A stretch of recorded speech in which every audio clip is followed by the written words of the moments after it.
The cluster of 3 adjacent refugee sites at Dadaab, Kenya is close to bursting, built to hold between 90 and 100,000 refugees fleeing conflict in neighbouring Somalia. Now they're way over capacity and heaving with 230,000 people, making Dadaab one of the world's oldest, largest and most congested refugee camps. The concern we have now is that we cannot even build more shelter in this area because it's congested.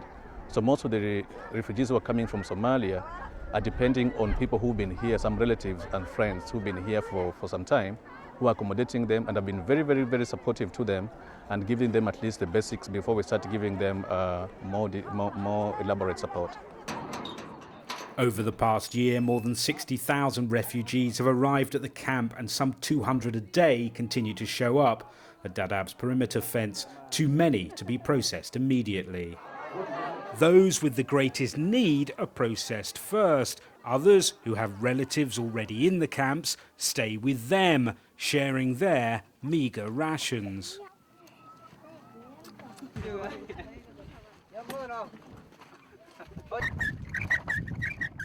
Mohamedin Abdulahi Ahmed waited 25 days before being registered. He initially sent his wife and 3 children to the camps while he tried to stick it out in the embattled Somali capital, Mogadishu. macnaha markii aan u adkaysan waayay aniga gurigii baan ku haray waalidiintiina waxay u qaxeen galkacyo dhulkaas anigana waxaan yar macnaha xagga iska sii aada bal anigu xaafadda iyo wixii baan ogaanayaa kabacdina waa u adkaysan waayay aniga kuwa ila dhashay macnaha duruuf jirta awgeed anigu reerkii baan ku haray gurigii laga soo qaxay wixii baan ilaalinayay aniga wiilal kale oo ila dhashay marka ayaga idinka xaasay ordaha iska tago. Refugees cannot leave the camp to work. Mohamedin manages to scrape together a little extra cash, making bricks and doing building work. Others, however, are entirely reliant on the UNHCR and other agencies.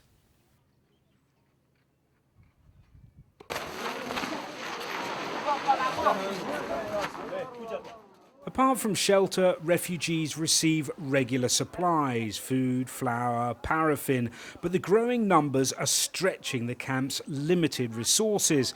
Camp workers are having to take the heart-rending decision of only offering supplies to officially registered refugees.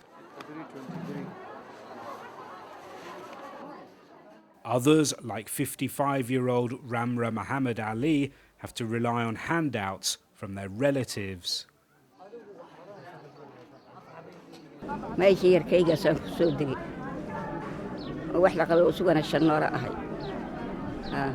She said I was leaving. The UNHCR is currently negotiating with the Kenyan government for another site to house the growing numbers of Somalis.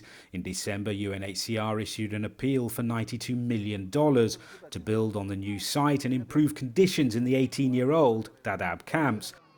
Dahir Mohamed Ali first came to Dadaab in 1991 when the Somali government collapsed and fighting triggered the first wave of refugees. In 18 years, the former camp chairman has seen nothing like today's overcrowding. The food, the little bit we have, we share. The people, they are coming with empty hand.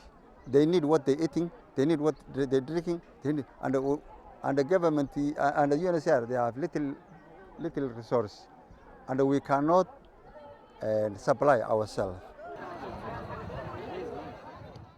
With the situation in Somalia likely to become even more unstable in the coming weeks, there are fears that Kenya's camps could reach breaking point. With Dadaab overcrowded and resources stretched to the limit, many here fear a humanitarian crisis.